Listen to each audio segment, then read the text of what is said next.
ژوند او د نړۍ هغه اخري مرحلې ته رسېدلي وو. ژوند مو خوار و زار، وژل کېږو، خاوره مو غصب ده،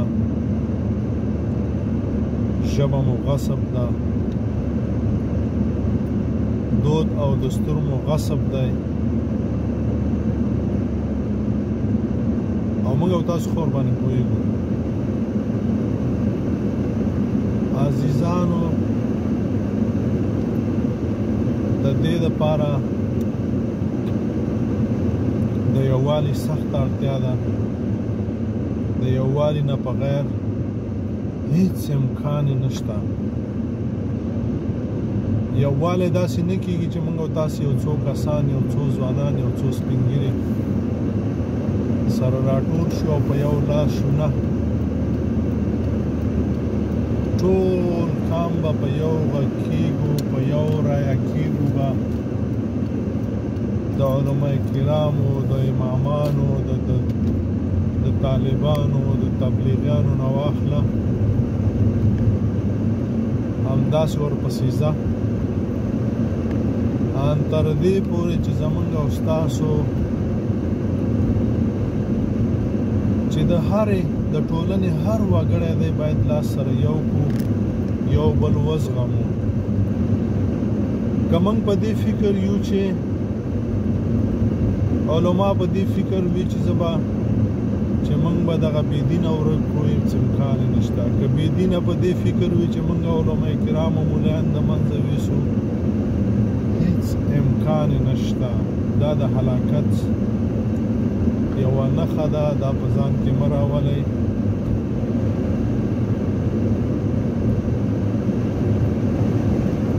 کله نه چې خدای پاک انسانیت په دې نړۍ پیدا کړی دی، په هغې کې دغه ټول شته دی. یو بل به زغمي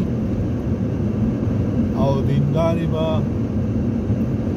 د بېدینو د اصلاح کوښښونه کوي. په همدې باندې اجرونه دي.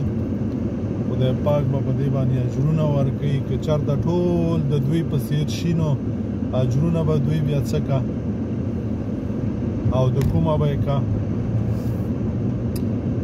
د خپلو علما کرامو مخالف کېږئ مه، بدې ردې ورپسې مه وایئ. دا د هلاکت نښې دي. د خپلو علما کرامو تر شا ودرېږئ، ملاتړ یې وکئ، علما وپېژنئ. یو علما دي، یو د علماو په جامه کې د علماو دښمنان دي.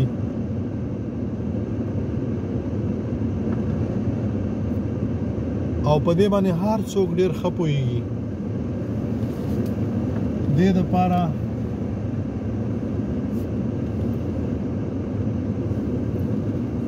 باید مشران کشران هلې ځلې وکړه او خبرې وکړه، تر څو موږ ځان د دې اشغال نه خلاص کړو کوم چې په موږ باندې دی.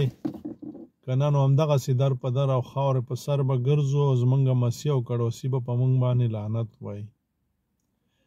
یو بل به زغمو، یو بل سره به کینو، د یو بل اندونه فکرونه به اورو، د یو بل مشورې به کوو، دې دپاره به جرګې کوو او د ټولې نړۍ نه به یو ګوښه کېږو هم نه. دا مو د غوږ نه وباسئ تر څو چې موږ او تاسې زده کړې ونه کړو، علم ونه کړو. موږ او تاسې به همداسې خوار و زار یو. د زده کړو مخه مه نیسئ.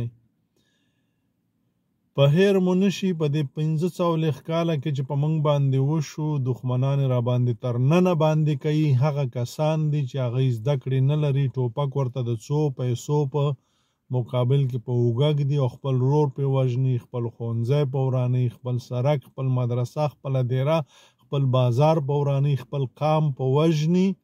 ورته وایي دا کافر دی. کافر ورته وایي دا کافر دی. الله مو ښاد و آباد لره.